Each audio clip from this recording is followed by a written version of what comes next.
أعوذ بالله من الشيطان الرجيم. بسم الله الرحمن الرحيم، والصلاة والسلام على أشرف المرسلين نبينا محمد وعلى آله وأصحابه الكرام الطيبين. السلام عليكم ورحمة الله وبركاته. الحمد لله حمدا يليق بجلاله وعظيم سلطانه. الحمد لله الذي بنعمته تتم الصالحات. الحمد لله على كل حال. واغني وده كوني وده خانتا كوني نندو خانتا ندمبالي واغني وده لاتيغا وده لماما. الله سبحانه وتعالى بيجتي لئن شكرتم لأزيدنكم. الله سبحانه وتعالى بيجتو دانا hageninke Allah kufa wakati su hagenintiga wakati su mingi jidinda hadanga nemanga ado khairin pogebenga wodallatiga Allah begedo ko fume fame palle aga kasodo fo baka ma kasu filli o fama masalanga sitin kama Allah begede dege nondi nari nondi nanyulla hinne no yakadi na de me nyongo danga na san to sufuni nga kadi digan kannunga ogi saga ibatenga. Alhamdulillah alhamdulillah odalla tiga odalla mama. Warini Allah subhanahu wa ta'ala tiga ndem palle adama mande oto ibaka ona besu sallin kunyi nan sallin yankandi sallin kunyi nde sunna nyani Allah farencu nanyan sallallahu alaihi wasallam sahabatul kirami idi deberi fa an jubairin bun nufair qala kana ashabu rasulillahi sallallahu alaihi wasallam إذا التقوا يوم العيد يقول بعضهم لبعض تقبل الله منا ومنك. قال الحافظ إسناد حسن. جبير بن نفيل أتي الله فارن صحابني الله غنا يمبي مغا igana me wori sallen kotanga inyi duwanga medanga nanduwa medanga sallenga sahaba ni debero kane Allah faren cunnanya ni sallallahu alaihi wasallam.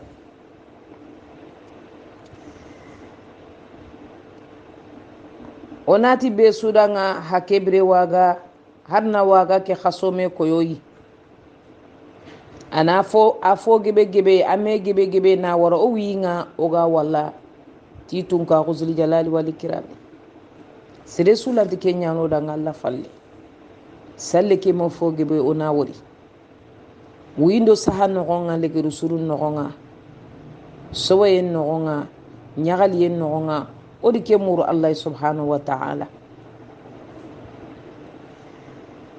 oy murna Allah maga gollu beni ginya sine ke nogonga Allah ganiro godanga Allah gana yampo maga ana yampo do sara non maga ana yampo do sara non cara non maga ana yampo do surfo non maga ana yampo do wagini maga furundo biranto yugundo yagaru Allah gana yampo suma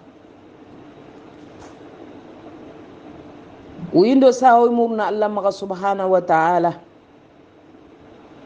leger suro murna Allah maga subhanahu wa ta'ala khairin poge beduna oy murna Allah maga do alqiyama Allah gana nyongo dango do muslimen le menchu gundun ko Allah gana noye nyangi danga na fataw nyangi danga na khairin nyangi danga na wase nyangi danga le seme ube gano Allah gani utubakano koto ube gano Allah gani urgi bakano hammi be gano Allah gana hammin cujara hammin jaran danna Allah kon fini beni gano Allah gani no di danga na hakle tarinya be sudanga kadun ko Allah gana khairi kino gaino sebetindi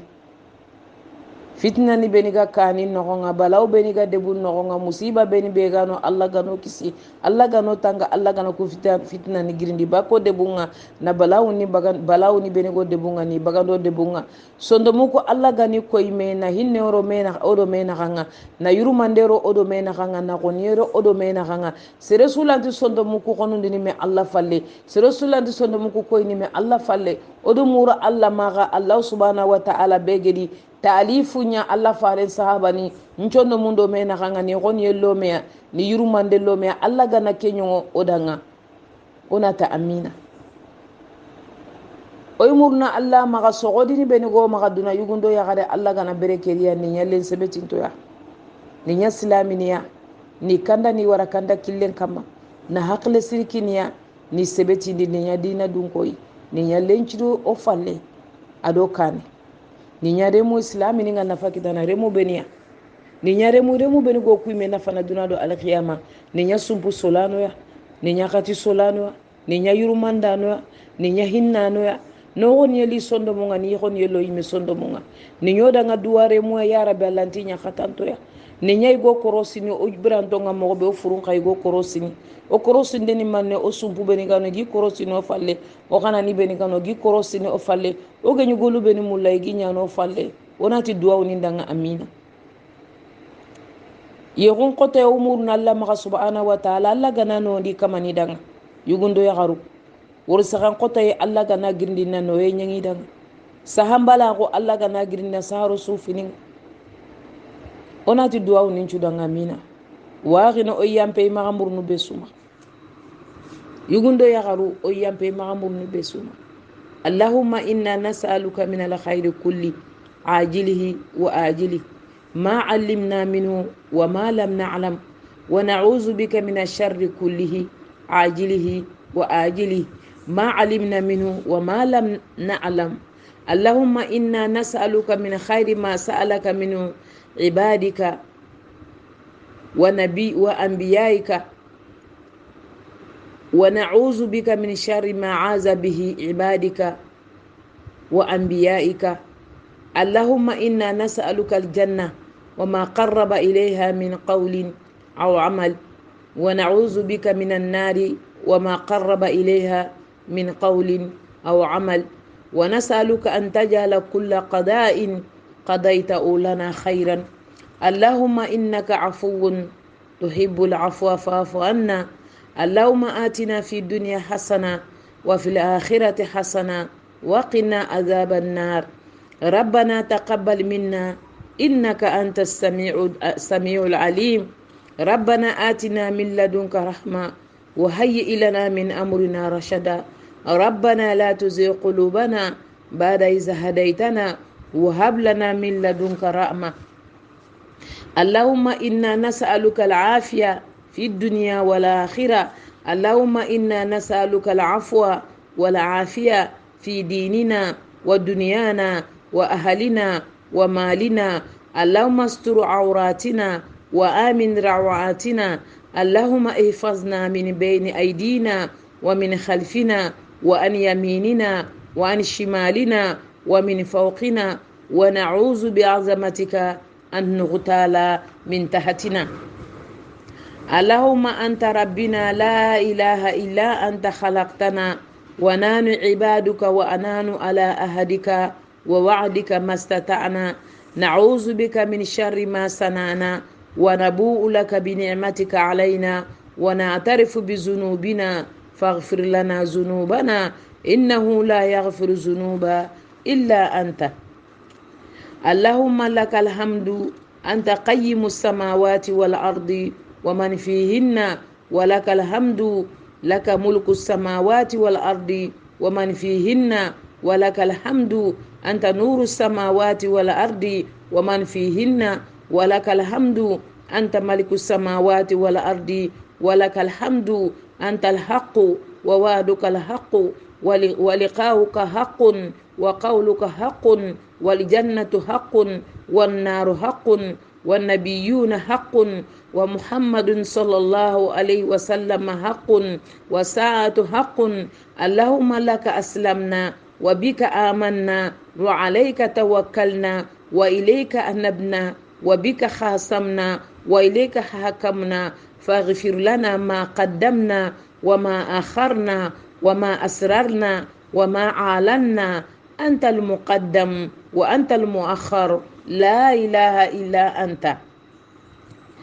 اللهم رب السماوات ورب الأرض ورب العرش العظيم وربنا رب كل شيء، فالق الحب والنوى ومنزل التوراة والإنجيل والفرقان، نعوذ بك من شر كل شيء أنت آخذ بناصيته. اللهم أنت الأول فليس قبلك شيء، وأنت الآخر فليس بعدك شيء، وأنت الظاهر فليس فوقك شيء، وأنت الباطن فليس دونك شيء. اقض عنا الدين، اقض عنا الدين، اقض عنا الدين واغننا من الفقر. اللهم إنا نعوذ بك من البخل ونعوذ بك من الجبن ونعوذ بك من أن نرد إلى أرذل العمر ونعوذ بك من فتنة الدنيا ونعوذ بك من عذاب القبر.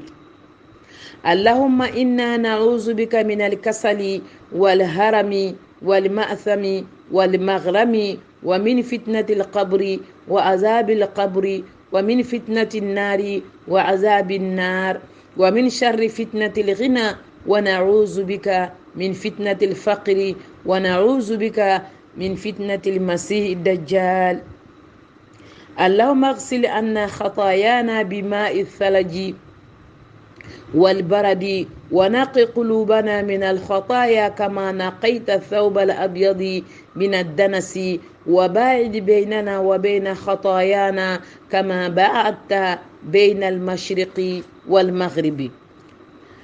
اللهم بعلمك الغيب وقدرتك على الخلق أحينا ما علمت الحياة خيرا لنا، وتوفنا إذا علمت الوفاة خيرا لنا. اللهم إنا نسألك خشيتك في الغيب والشهادة، ونسألك كلمة الحق في الرضا والغضب، ونسألك القصد في الفقر والغنى، ونسألك نعيما لا ينفد، ونسألك قرة عين لا تنقطع، ونسألك رضا بعد القضاء، ونسألك برد العيش بعد الموت، ونسألك لذة النظر إلى وجهك والشوق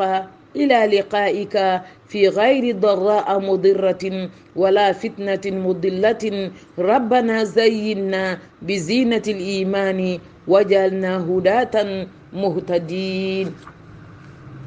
اللهم إنا نسألك زيادة في الدين وبركة في العمر وصحة في الجسد وسعة في الرزق وتوبة قبل الموت وشهادة عند الموت ومغفرة بعد الموت وعفوا عند الحساب وأمانا من العذاب ونصيبا من الجنة، وارزقنا النظر إلى وجهك الكريم يا ودود يا ودود يا ذا العرش المجيد يا مبدي ويا معيد يا فعالا لما يريد. نسألك بنور وجهك الذي ملا أركان عرشك، ونسألك بقدرتك التي قدرت بها على جميع خلقك، ونسألك برحمتك التي وسعت كل شيء، لا إله إلا أنت يا مغيث أغثنا.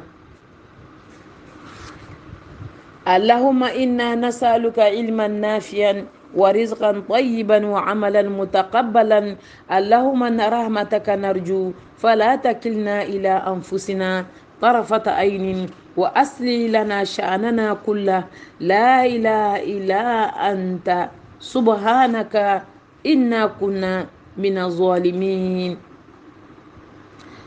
اللهم إنا عبادك وابن عبادك وابن إمائك، ناسيتنا بيدك، ماد فينا حكمك، عدل فينا قضاؤك. نسألك بكل اسم هو لك سميت به نفسك أو أنزلته في كتابك أو علمته أحدا من خلقك أو استأثرت به في علم الغيب عندك أن تجعل القرآن ربيع قلوبنا ونور صدورنا وجلاء أحزاننا وذهاب أمنا. اللهم إنا نعوذ بك من العجز والكسل والجبن والبخل والهرم وعذاب القبر. اللهم آت أنفسنا تقواها وزكاها أنت خير من زكاها أنت وليها ومولاها. اللهم إنا نعوذ بك من علم لا ينفع ومن قلب لا يخشع ومن نفس لا يشبع ومن دعوة لا يستجاب لها. اللهم إنا نسألك إيمانا لا يرتد ونعيما لا ينفد ومرافقة نبينا محمد وحبيبنا صلى الله عليه وسلم في أعلى درجات الجنان. سبحان ربك رب العزة عما يصفون والسلام على المرسلين والحمد لله رب العالمين. واغني كني دعونا نانغري موالماتو مكلسوم جابرا نانتن اسلامي غانو قصوا سالن دعونا ني نا وركات واغنينا duawun ko oy murna Allah maka subhanahu wa ta'ala agana jofe waxibe angana terinkana amina laga Allah gani raga odanga Allah gana duawun ko jabi Allah gana duna khairin kuno ado al qiyamah khairinga Allah to takenya duna baneya o yampe magamurni jamamu mamaka yugundo ya gare. Wassalamu alaikum wa rahmatullahi wa barakatuh. Bismillahir rahmanir rahim. والصلاة والسلام على أشرف المرسلين نبينا محمد وعلى آله وأصحابه الكرام الطيبين. السلام عليكم ورحمة الله وبركاته. إنا لله وإنا إليه راجعون. إنا لله وإنا إليه راجعون. إنا لله وإنا إليه راجعون. ندرين كان دانو ودا حكونيو ودا خانتا كونيو ندنو خانتا يندانجي فالي أردو ساقا كتا الله سبحانه وتعالى.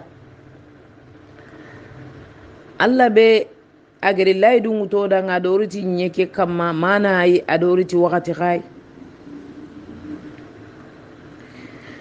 الله سبحانه وتعالى بيجتي أينما تكونوا يدرككم الموت ولو كنتم في بروج مشيدة. هجينا نقصو ما كالجي رجاي هارا غناني هاجر دينغراني نياتاغا نيرومي كما نيروما كانتولينغا كالي غناري ما غيرغا هيا. كل من عليها فان سيرسوغا نينيكي كما نيميني ادي لايدو نيانو دالانا خانغا. وما جعلنا لبشر من قبلك الخلد أفإن مت فهم الخالدون. إيالي محمد ndi sere a togodunay anken kane ba annabi nyimmunga khayfarunga moto fononga kallege meriya yalla anken ngana fati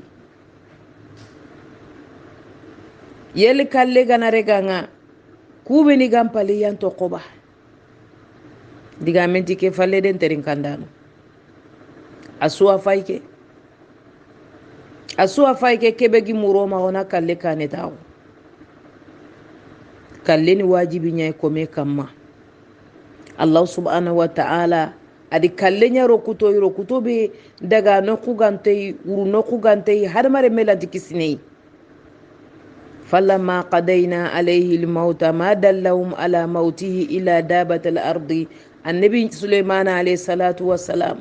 الله سبحانه وتعالى تنجري كاللينيا دانا ركوتوي نجري كاللي خيا دانا نجي كيتا دانا كاللينيا يالي النبي نفونو بني جدانجي الله تكون ملابا كاللينجري كيتا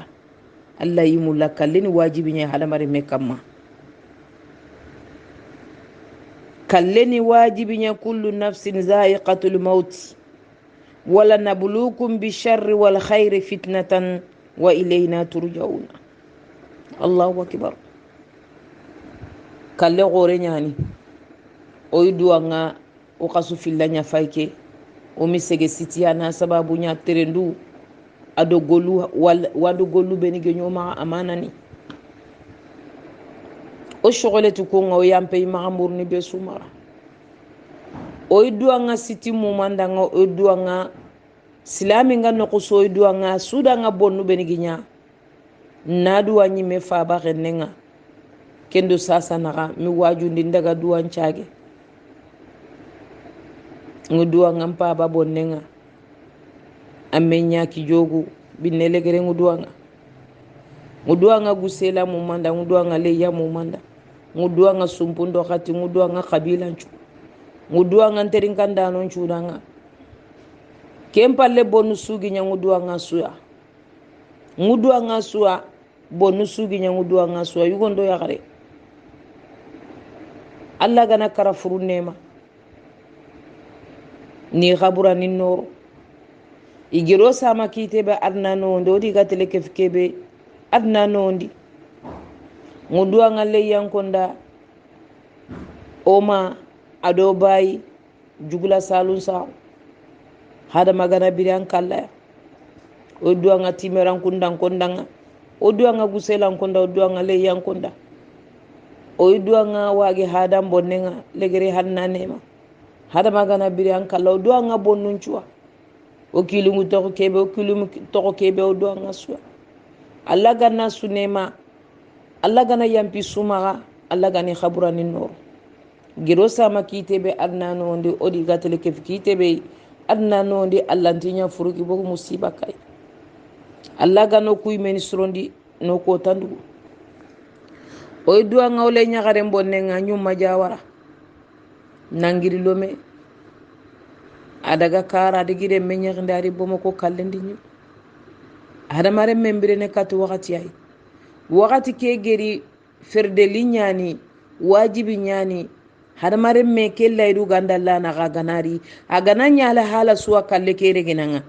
adanyi saqenya agananyi sikenya agananyi terene agananyi duna golle suwa wakati ke nganari fonti ke fine fonti bake o Allah nyagana Allah gana wakati surukinoy Allah gana kota surukuna Allah gana golu kusurondi o gana baka duna kota be kenna nyungo da ken kota ne khairin kota ngoda ngene Allah gana kallenya la gafiya islamin judanga Allah gana yampi maka Allah gana seberi yekini ifalle soronga na munyenye ngi dalanti fitina allanti jaribe Allah gana yimeni surondi onati duwa unin judanga amina yanterin kandano Allah subhanahu wa ta'ala adi diga men chuko ada sunyama ati wama khalaqna wama ja'alna li basharin min qablika al-khulda afa in mitta fahumul khalidun Muhammadu kallemi Muhammadu to kanu ya to qoba kallemi dangi Muhammadu anti dangi no sallallahu alaihi wasallam kallemi mungu da la faranti mungu nudoi hakundi silifanda nyagoro idi kalleke kane tawo idi tunanti idi wakati ay duna ati kero duna ni kammogo ka abiri stabili awo killen dangana killebe serebe ga killen kutunanga dangini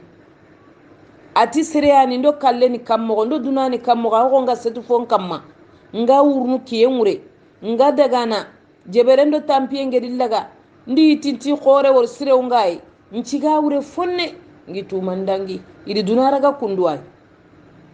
soronya ndo sama nyenyeke kama igi bara dunai imika wa dunai ine gudunai idi bire keraga fonne idi dunaraga golinyanka idi la haranya tugadin kanga yugo lunchuro idangi ikume dunaraga nanti dunanti nyemene ikume dagamme wor dunai imi hamminya dunai imi jotenya dunai imi kilunchunya dunai ikundu dunaraga golinyankai la haran tugadinga horono gollunchurondi tugadin telekino la harai seresu tugadi mikidanga dunafina alla mike ngutu seresu danga ati kalle falle hisabu nyanyana hisabu keni kanninga hagere gollu beni deberi hatele sigal la jonyai Allah subhanahu wa ta'ala haga gollu ku sogoni ni bane digan kanunga kongini bane hada mare mengedi wakati susubire dunano gonga agollenchu ke gaso golle ke kota golle ke lere golle hada mare metele ke su jagal la jonya ke su sefe foni nyai galla magay maranto nyan fi kitabin la yadillu rabbi wala yansa Allah subhanahu wa ta'ala ke sefe fo mi sankallai Allah mi mungudo ke sefe fo ya afo mise afo barakate asuna Allah maga kita nani koy akota zuzu ni koy akota kiti kutana ni koy akota kenni Allah subhanahu wa ta'ala sordas ni benigano akota konini duna gendarme ni kuntono duna police ni kuntono duna criminel ni kuntono duna agent secret ni kuntono police agence ni kuntono sheda bur sheda no benigo maga duna khalsinga kinini ya gatele shede kitu kutu no khoni nga garendo fonga kuntono konin non akota junudun humul malaika malika nunyan nonga la ya'suna la ma amarahum wa yaf'aluna ma yu'marun kunta alla kutana alla gidi nya amerike beni kenya nyana kunti sheda gare sheda na goya kunti ke fini sereya ku hajuntan kammaga i hajuntan kalsi maga i hajuntu fofo maga i hajuni to munya ina ko alla danga subhanahu wa ta'ala terin kandano khorono golun churon foyo kanede a gore nyani adama mungunte yabna adama ya hadama remme ona sogona renke ona mungudo kiswa foyo kane fo gore kenyani kebe gi muro maka keni yampe nyaw nyampame maka o kana yampame maka mahakamatun azima keni juzuma gore ayi keni tribunal gore ayi tribunalin kabe gan goro tribunal kanchu ya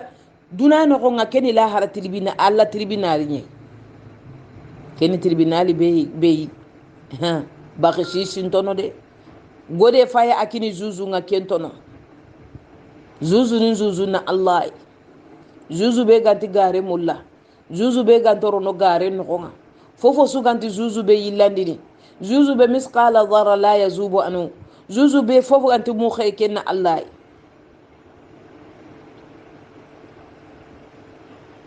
sheda no ni koy akota ito kuy meni sufu ni nyancede ni akota fi gore faydi o kuy meni sufu ni nyancede ni akota Allah subhanahu wa ta'ala jonga yawma tashhadu alayhim alsinatahum wa aydihim wa arjuluhum bima kanu ya'malun nenu na daga sede an kamma kitu na daga sede tanin na daga sede isede ne manne angeri nyangolu ben debere kute enton la hawla wala quwwata illa billah al aliyyi al azim khoronya mpame maka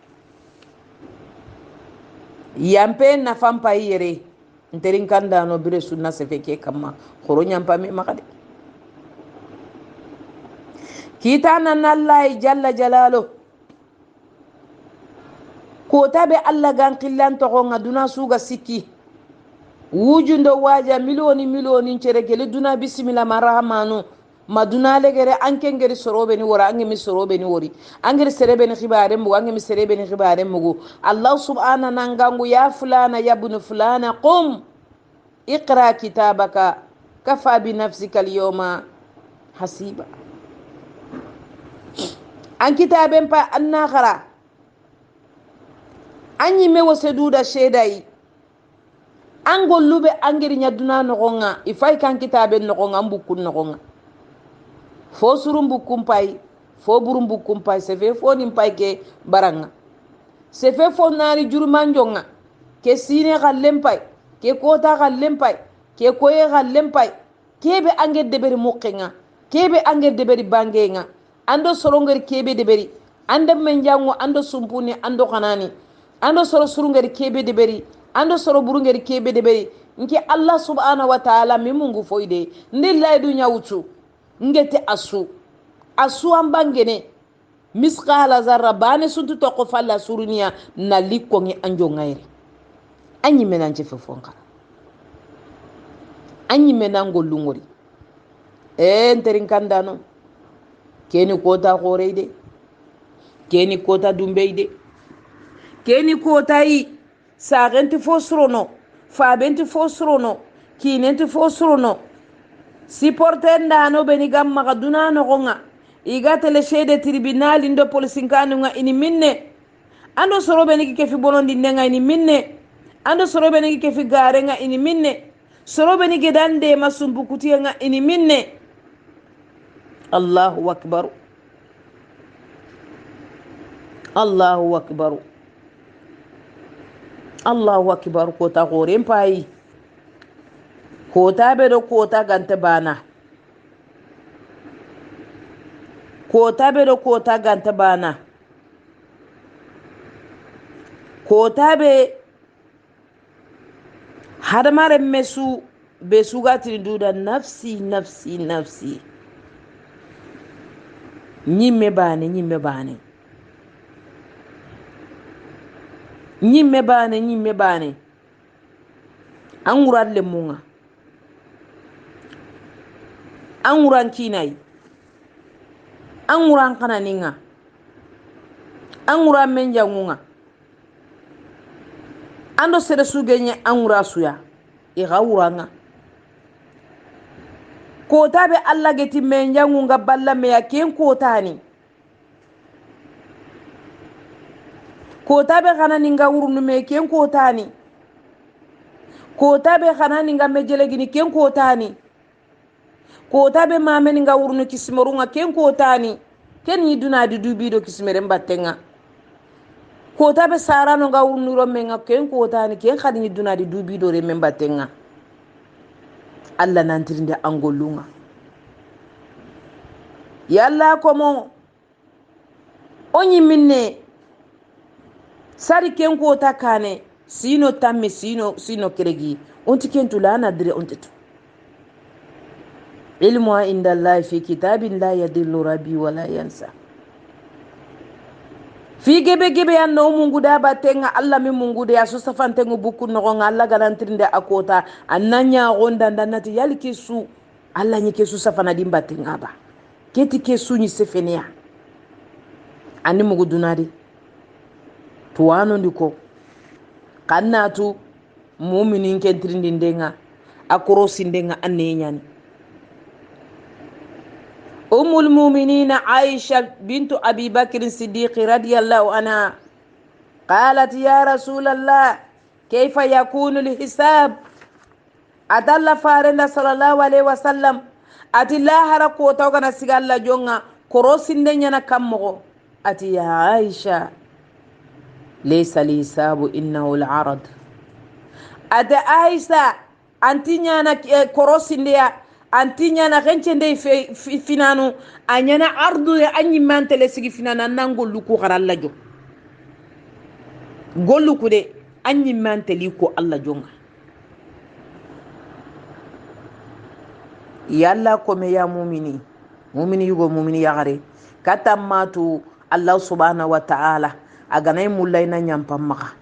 yadaw kana faw alayka sitran alla ni suturan ko pura me nyaako pankama ana hijabillo ando ko mokuna ganga ambane do alla bani kembre adi hijabello ando yugo sorondo me na ganga angi gangu fulane do fulane remme eri o hajunga ngangi daga siga alla jonga jalla jalalu limanil mulku yawma lillahi alwahidul qahharu tunkala jimu andaga siga jonga bukku ningu jurumene ana hijaben kutu ando soron na ganga gan suturuni aganti mula serena ngori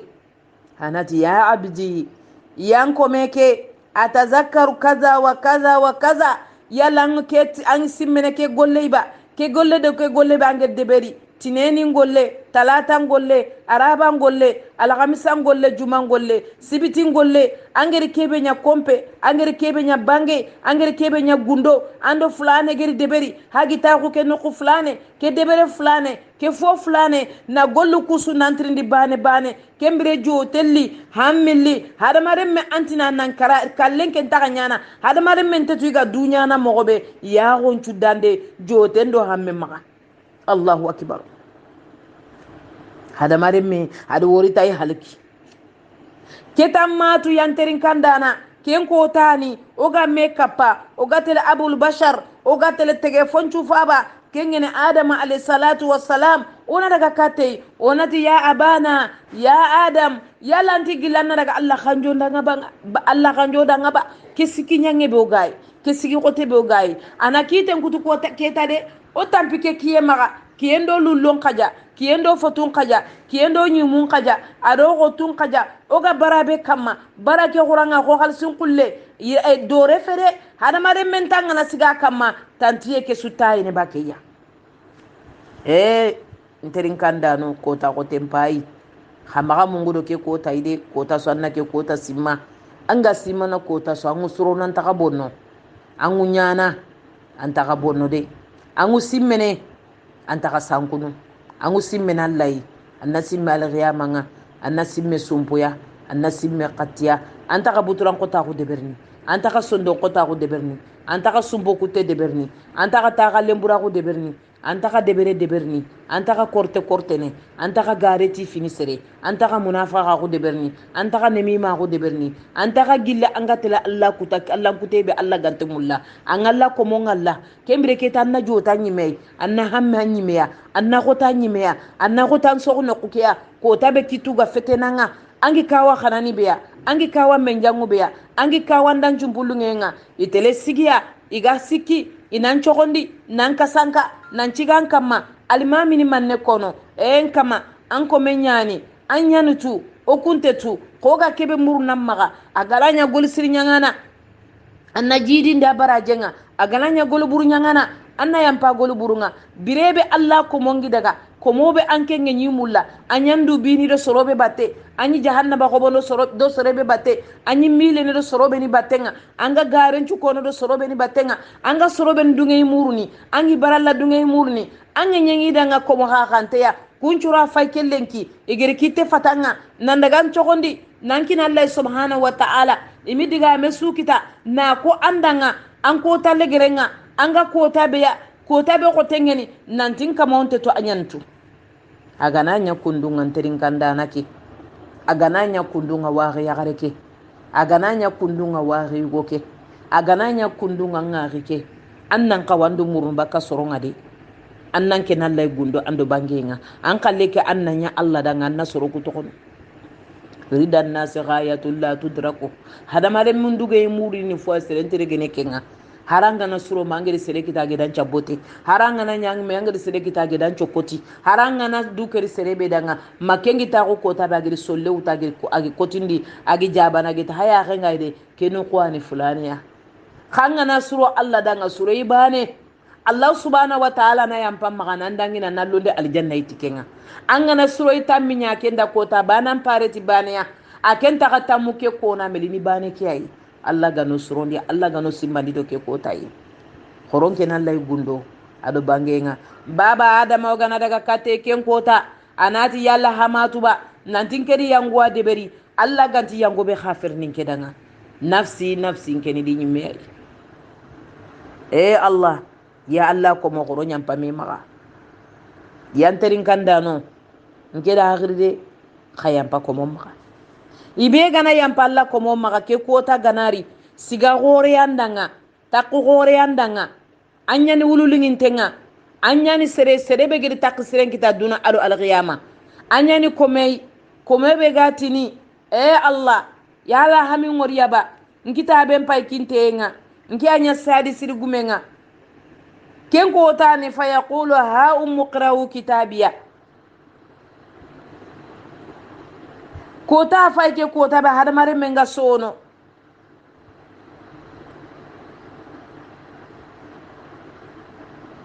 aw muqra'u kitabiya nkitaben pay ke alla gere kidingante ngandi lenki jigide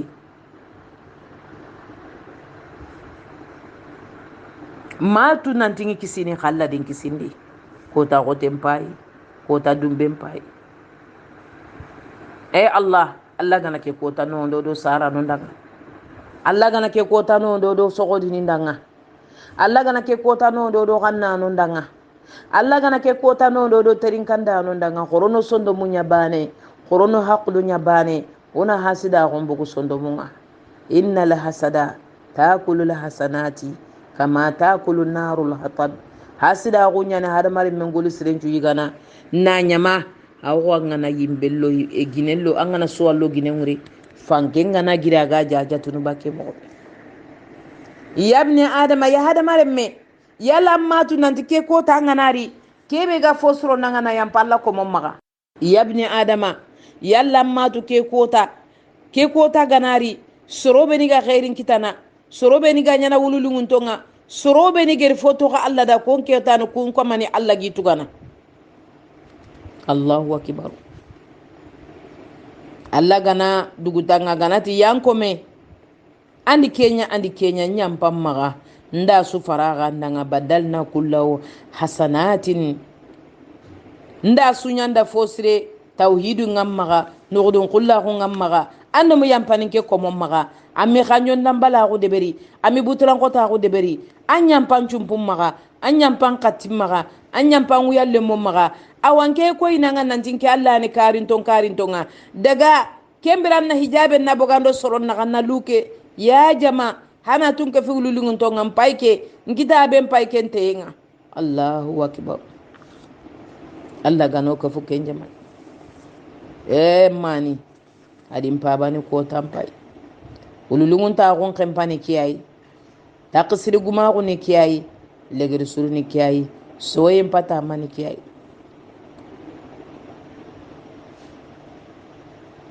Khoronya mpame maka hada mare men ngana banenya Allah dan Allah na tuganda tamwa hada mare men ngana fillonya Allah dan Allah na tuga tampilya angana keme kini Allah yi Allah na tuga wujune ya khoron ken Allah yi gundo ado bangenga angemi yam palla ko mom magallanti yam panam magadi yali serebe garati nti yam panalla ko mom maga ke kota anyana kammo ke kota anyai lene jamanya ini minne anti fosrono annan qawayam pana kota be annan qawayam pana. yabni adama ke tammatu ke kota angorni salle siga yugoni wono salle tandangindini sumen tandangindini sarakan tandangindini jakan tandangindini na sababu nyakande hakku beni ganda Allah ko mona kanga Allah ne kencu kencene bakangolu sirenye Allah ti yango be gido ko mena kanga yake Allah subhanahu wa ta'ala yake nyampana hakebe ga ko modurundo mena kanga ati kenke mahagan daga bogu mena ka o kuke dunale gere kebe godo soron na gaya gebeni de ori metonyo ori me hakku monondi uyalle mondi menyama teinundi menyama gubudo ndi menyama taagalle mondi menyama oga menya handindini oga me butunker nkutunu yogoni to gondo yogoni keribaka ku kani no ngai daga kaburan no nga diminna ado toge serenna gajani to ngori ko nganante. Allahu akbar. Kanchu na nyala kabane na me mugutanga haranto mu serento kono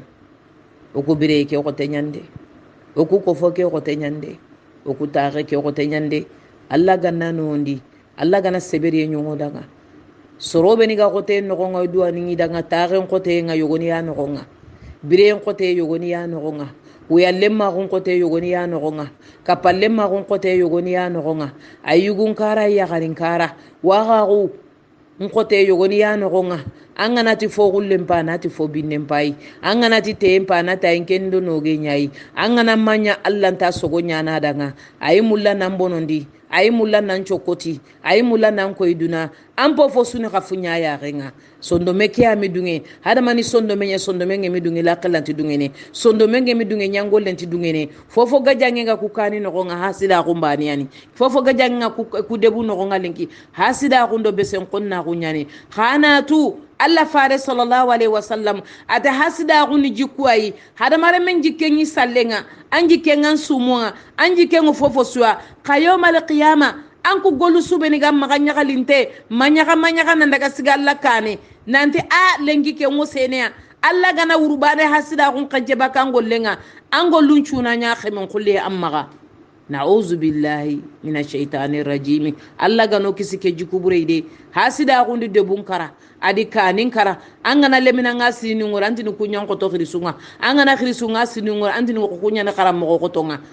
kanin bono de bono jamanun bono ke hasida wanya watea anya sababu adallo de berenga anya sababu adallo garenga nan kapale mambono di anya sababu ya anya foya angante khairi mulla seredanga anya sababu ya andi sumpunkutu anya sababu andi khanani na kambono di anya sababu andi fofo de beri hasida kunya ni musiba nchu khempanga be suga do annan chondo men labanda anna qurandi ange manchondo men ngan qisaro kalle garini nyaaren tangade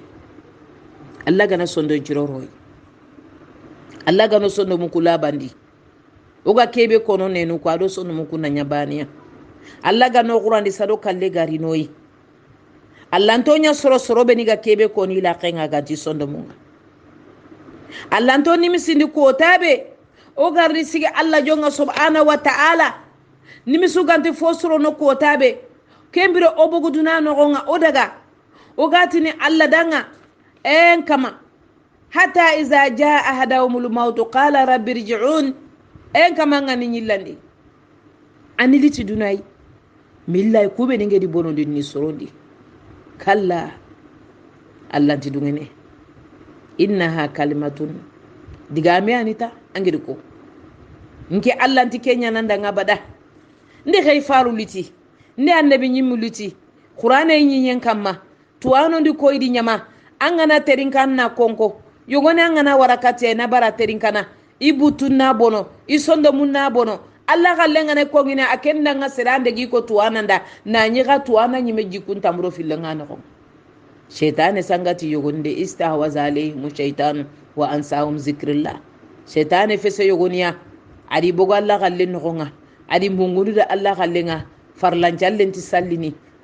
kama yabna adama Allah daliti duna ati ibuduni annin botu ni kembane amuran maga wama khalaqtul jinna wal insa illa liya'buduni Allah batten qotam maga gi qotam maga ndo konan bana to gobe gano akko ngelingen fi anni kenya Allah fare sallallahu alaihi wasallam ati al ahadu allazi bainana wa bainahum tarku salati atangere salle ngara ko ta soti ni da kafiran kan kafiri nyai mma silami kellan tanke nyana silamiya mpa ba silami kellan tanya na silami ange misalli anke nchali na anke mani to gonya mpa ba ni to gonya kanan to gonya Allah ko menya na ngadi hata ga komoduru nyana khati be so ani botu yalla mpa ba da masalli la anke nchali nchigindini ba ayi an kana labat anna labata ko Allah gedi muram ma mogobe koronya mpa me magade koronya mpa me maga nderin kandanu khayam pasoro beni gede hatoro khayam pasoro beni gede hatono khayam pasoro beni gede hakumonondi anti foba ka habara jenga ana hada nge tahana nyampa Allah ntira gana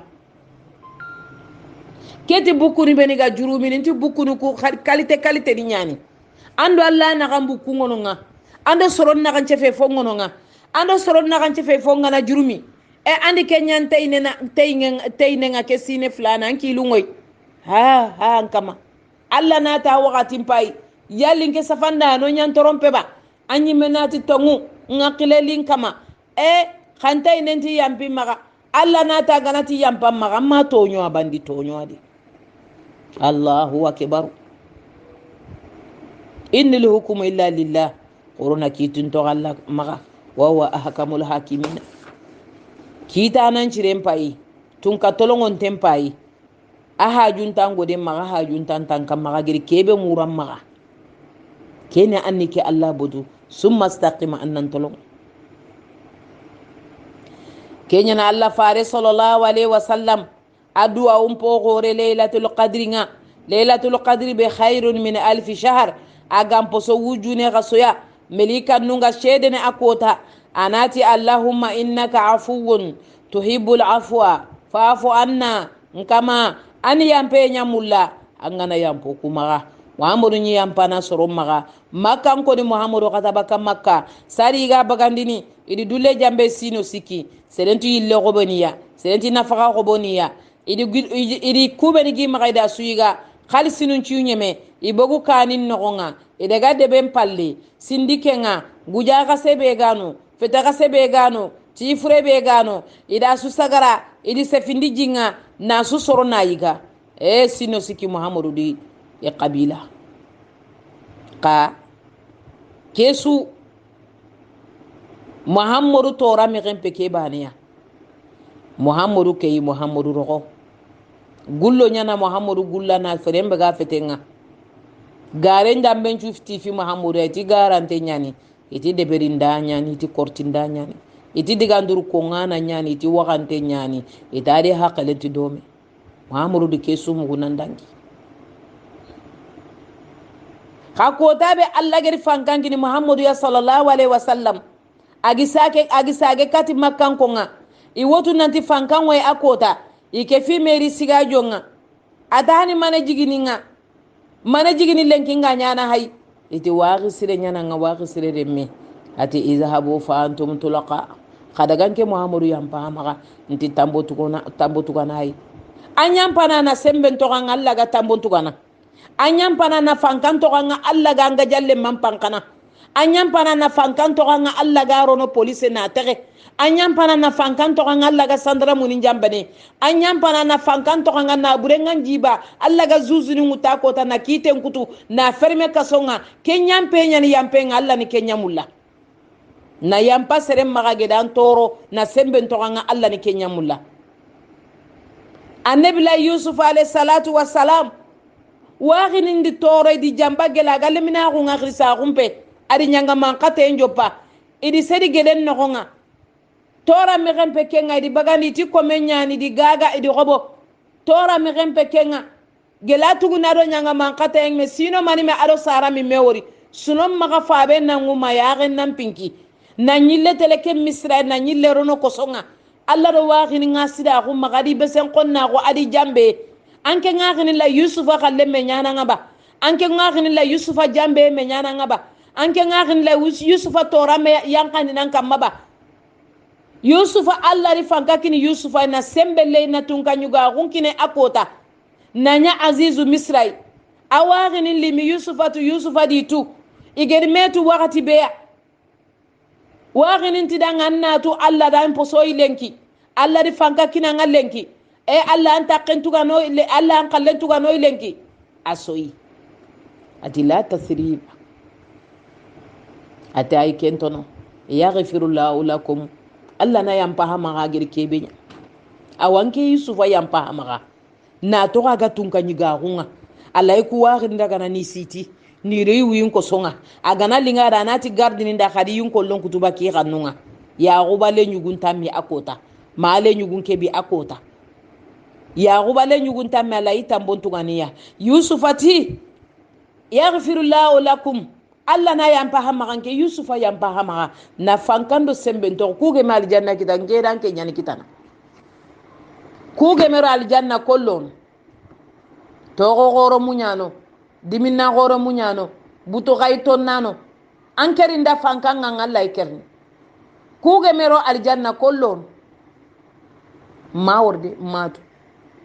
annabi nyimu nyaji kunike igeri ke golle wuretu Allah subhanahu wa ta'ala sufatina magan kutoni Allah di magan kutoni kino ido manne batenga magan kutoni ko oni famu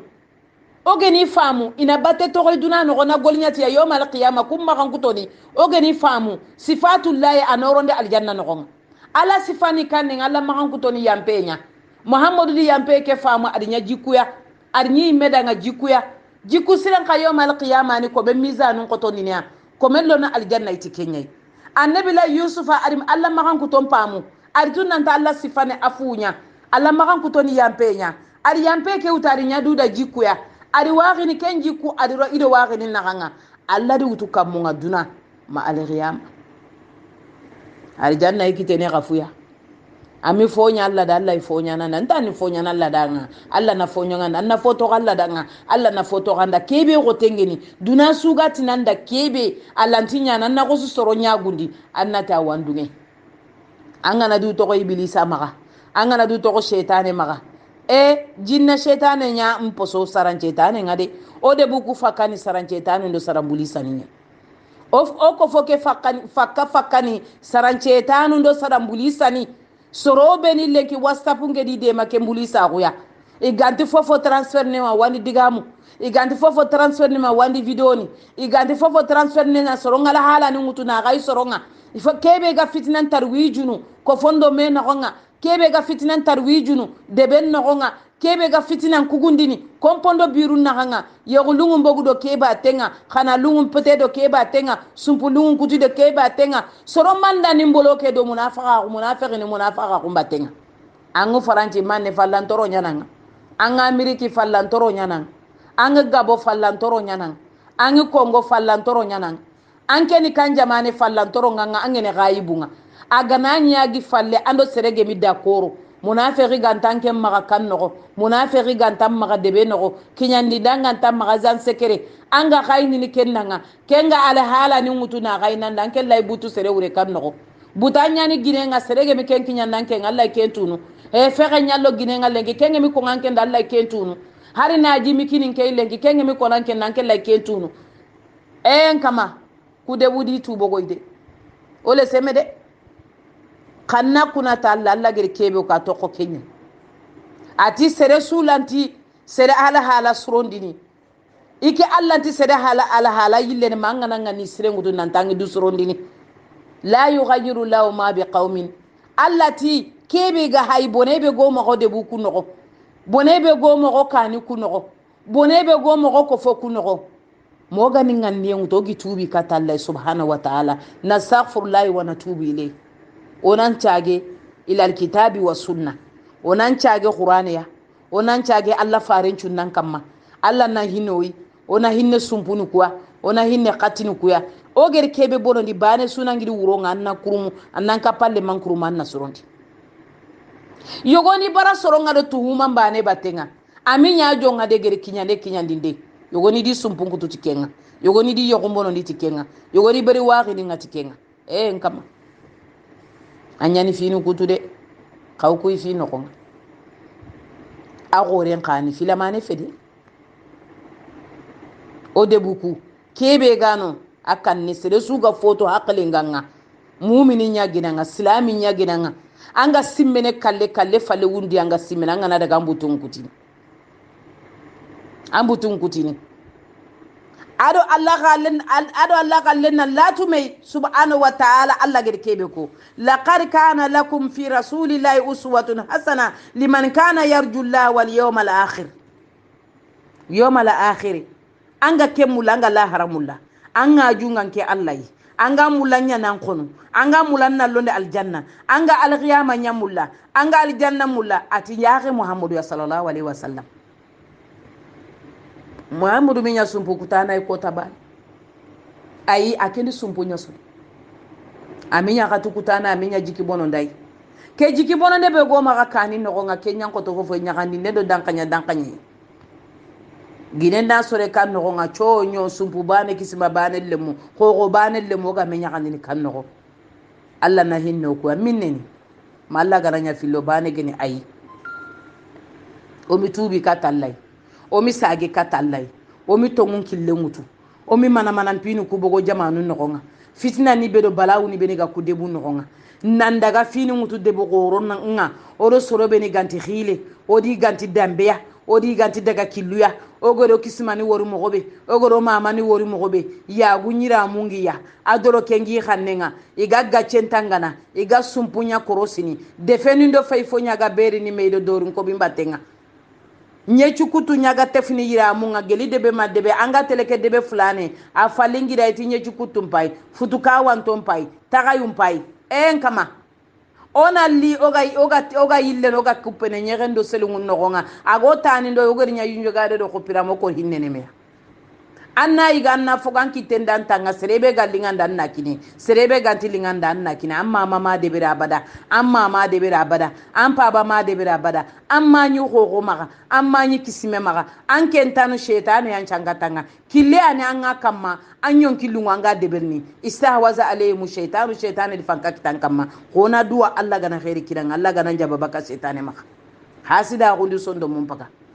ayo yogoni kiten kono Allah ko sa hasida ko nyaka fu kumma an ngana kita na yurume an ngana kita na hinne anya kita na nya hasidiya sereta na maga kita sereta na to maga ko ngam mallati ga de ai anke mallati ga tujaru bagdadi tajiru be gani bagdado da qisanko kunyi kanallai kunyi kanna farenga wi faren cunnan kamma yi mulla kalleni kumi damanya dunai adi butigi ngunyi adi xobe no kungunyi jula fana xobana fanari filari sikande adi sogo atagu soro siki xobin ke maga enke kapalle maka gume nyani liku gume nyani enga fo mulla mobe agay mulla sere bane mero xobana riti a fulane xobe renke nan kata me fay ke fulane butigi nogonga anken kalle ata imangunyi finan ada garu a xobe ma xobano siki mege xobe kapalle ma magadi butigi ngunyi o ku sage debarundo kortu nyana kiliya ni nyeme na magari siganga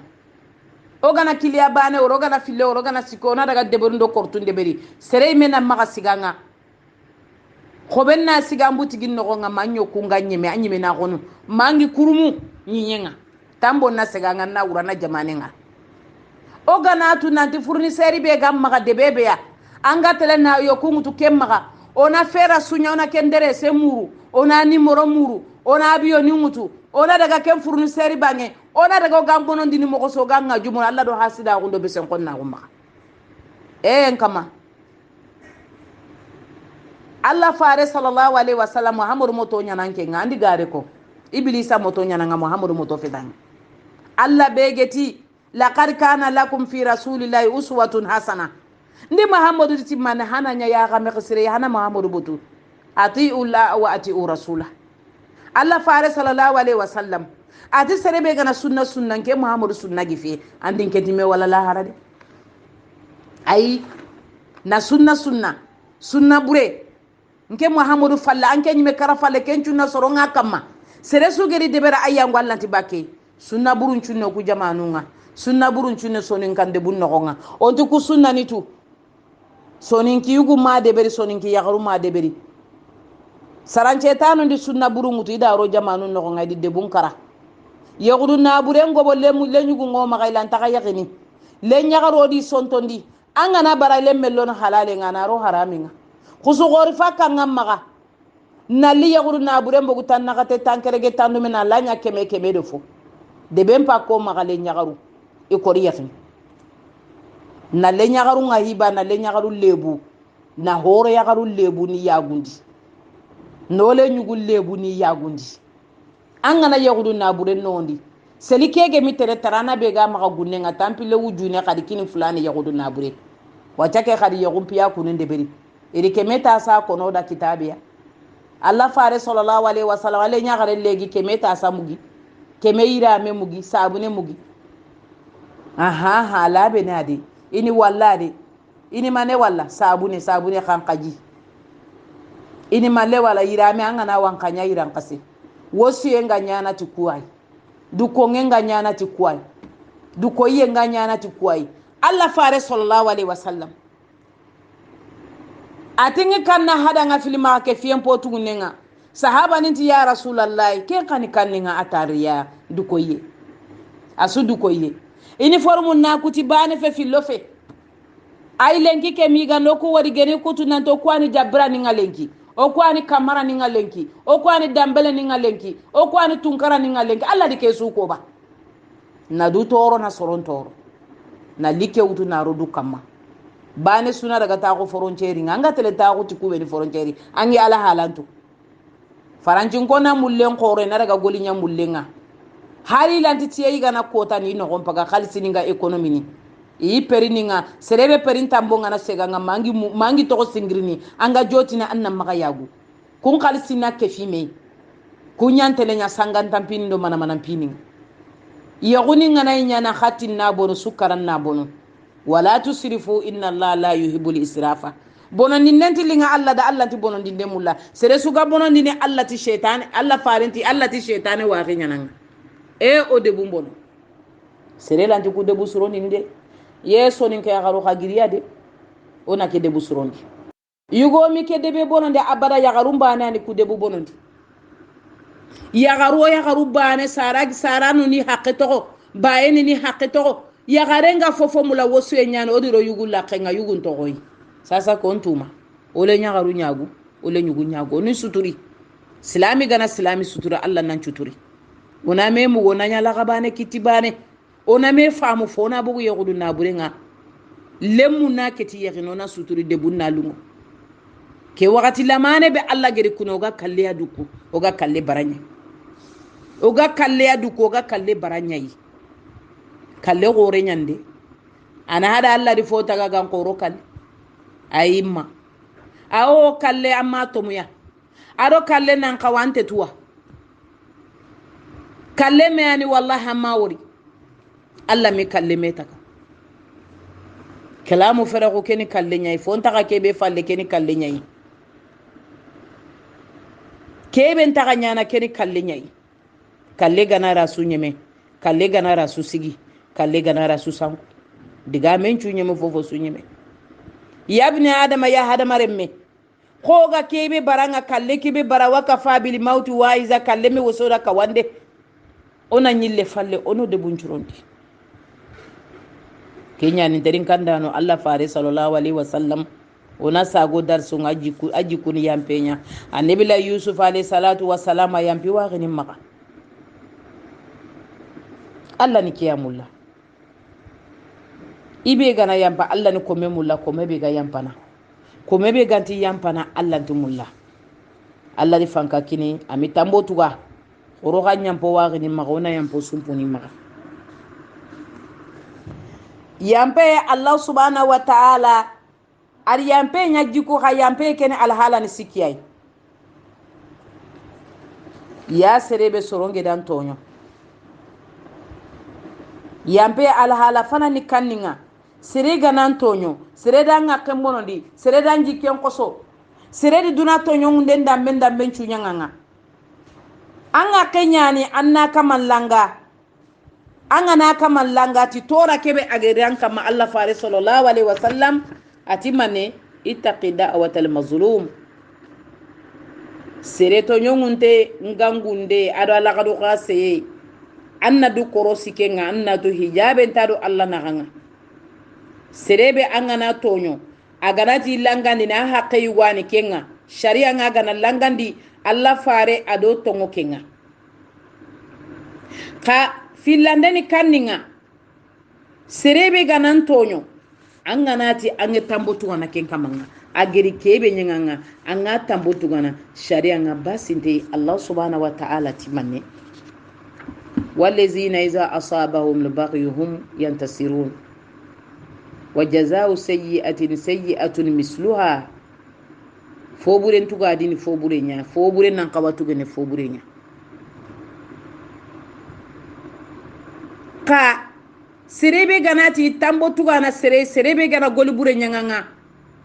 Allah subhanahu wa ta'ala la ide mana a haqqeke alay tugana nga khala hara akenga baraje be murnu baraje timmante anti kenkitana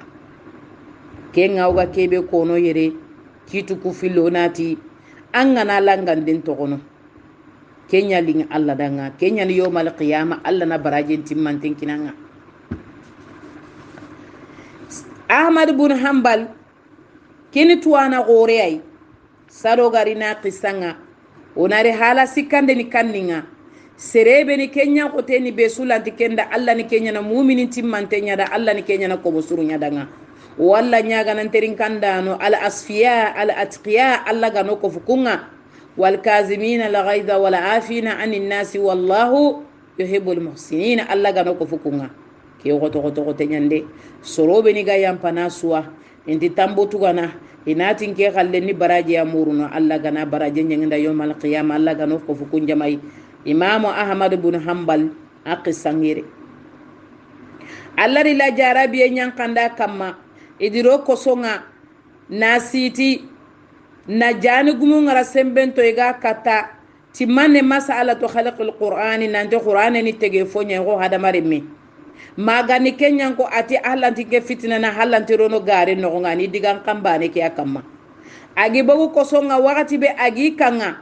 kenga katira kallengi tinto meya yugo be genya katati jane nga suba su yugo ke girina la folla kenga adi folla ken kotu are mebe to ngene abdullahi adaga folla kenuni adi kunyi atali manne ati ya abdallah ati daga kampa badanga tinketi ananyampi magata allah abdullahi daga ati yampaba ya abati ati yugo bege nyankata kosongati janenga magari lobongutu ampete no kube gikawa anakutu aginya tugo ngagankata ati kenyuga fay ke siki folla khengati na konanda na nyampi maga ati ya abdallah ati daga annati yugo kedanga ti nyampa maga tallay ndi fofo murnu maga khangim baraje murna allah maga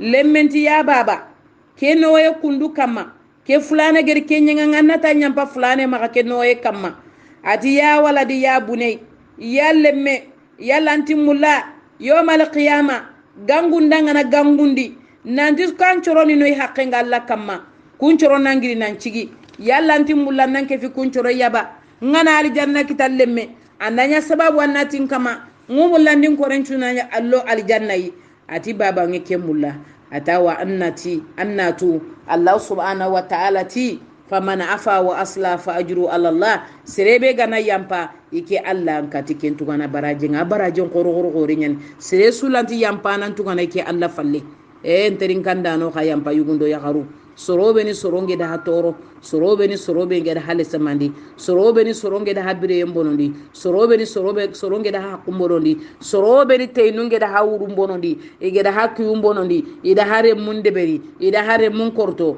sorobe ni yugonge uyalle monge da hakuja na hakiyun kuja na hawurun kuja sorobe ni waxiningi barahay garen kamma hana khirindinde telefo wutu hay mulla hadina bani na nyabane ntimulla sorobe ni soronge da hasida ko na duna toranda bencu ra hakama khetindano mallindano ngeda hamalli e geda hatoro kanin no gonga allah hana nyalla da hana yampima make siga gore yawmal qiyama allah waswor sigillo nakiya masiga gore yawmal qiyama allah yake taqin ke kinno no nya taqsiri kitano hada mare men golle lantandangi ni ka ku golindambu wandangi ni sere gana fo nyalla da allah na fo nyanga ngana fo to allah da allah na fo to ganda kiyallinga allah danga hada mare men gollen cu kiyallinga allah dana yampa allah ko mom maga sorobe ni gedan tonyo angana tanti yampa na allah ko mom maga la yampa na maga kam allahu akbar allahu akbar allahu akbar allah gano ko mo be ni yampa ko mo be ni ga yampa na allah gano ko fiya abubakar siddiq mistaw bunu thatha mistaw ni manne awari nyani miskina nyani anyi fofo nyana mistaw daga khale nyagare gare ngiti fe medina no nga mistaw nyike fini jamake ageri sigabe udo suken ciga wutu ati fulani an goli bure nyanginga ageri lemmenga ga makan ko tombono dini nga khairi be nyana fulani dan pa kutun allahu akbar allah subhanahu wa ta'ala adiya ay nyankandi ati wala yatal ulul fadl minkum wasa'ati an yutu ulul qurba wal masakin wal muhajirin fi sabilillahi wal ya'fu wal yasfahu ala yuhibbuna an yaghfira Allah ala tuhibbuna an yaghfira Allah lakum wallahu ghafurur rahim ati wallahi allati surobeni igano way nyana gi waqidi de mana ina maga de meke kutu ti tora be geri kiti maga yala inti mulla alla na nyampi magaba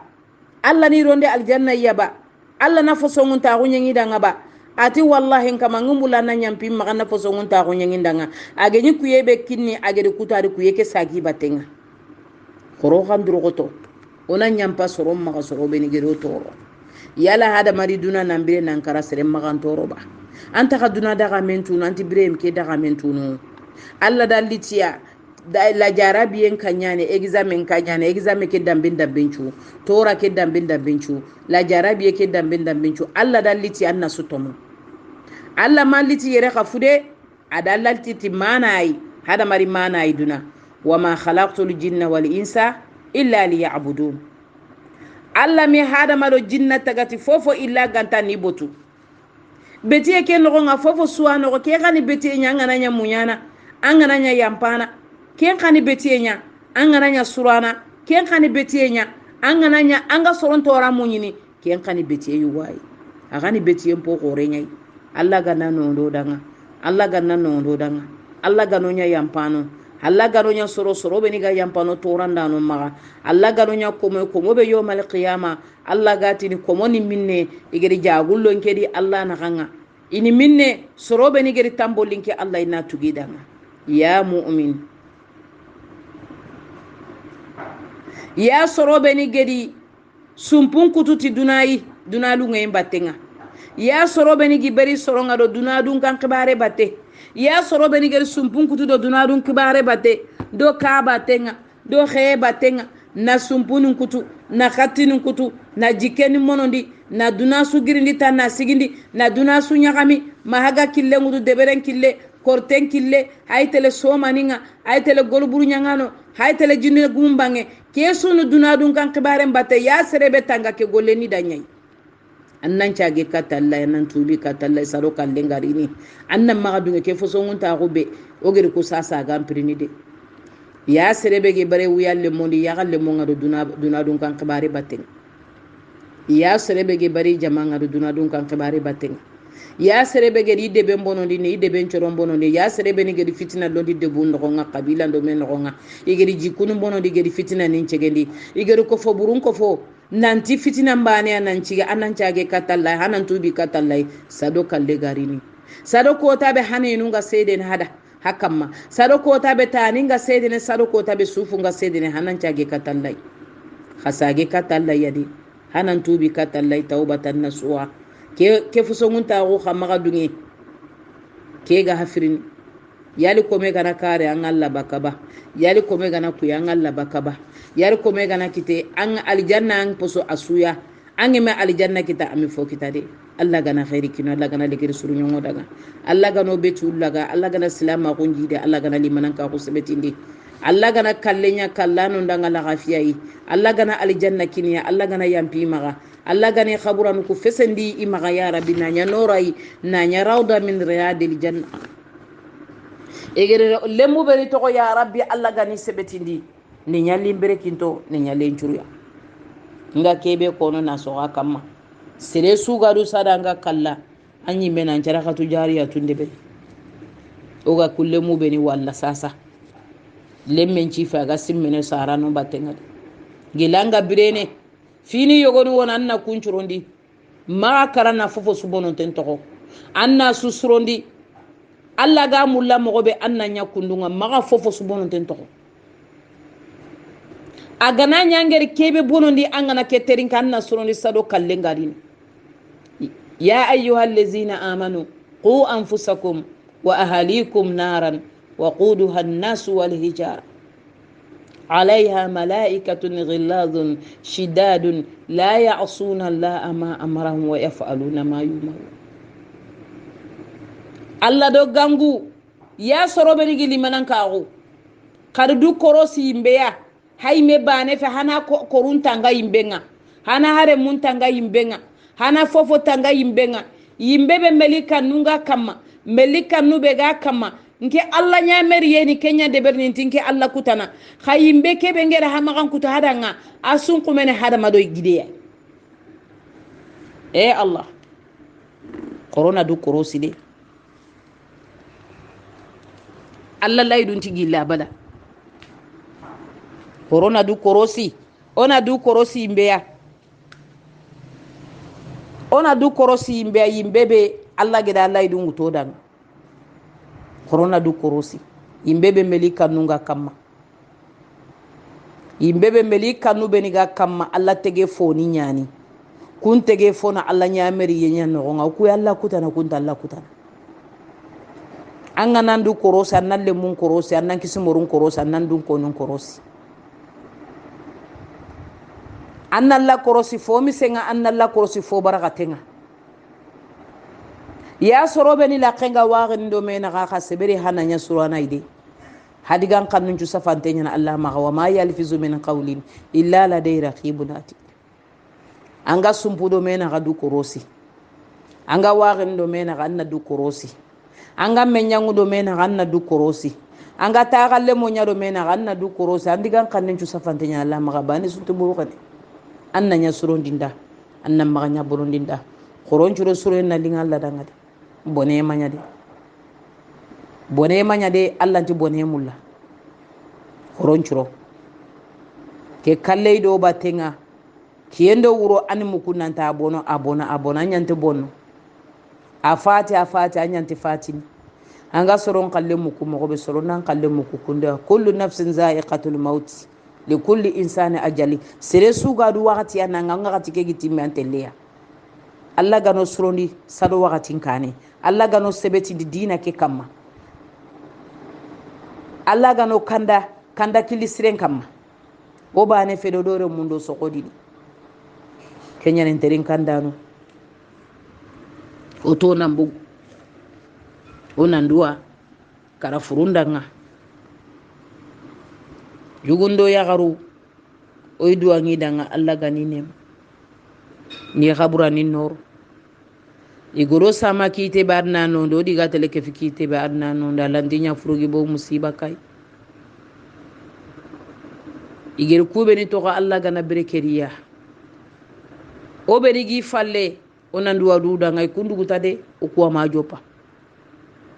ami dangi kala ami dangi foya ami dangi yonkimba ka ami dangi foya ami dangi firindi nda ami dangi foya ami dangi munkardo wa nakiru ami dangi foya Allah gano surunda Allah gano sebetindi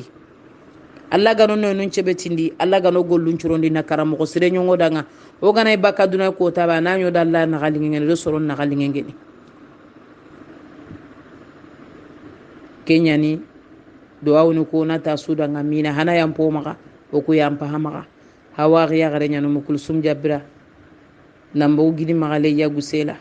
sere gana fokita diga mu ko gana kamantora kamana yampo maka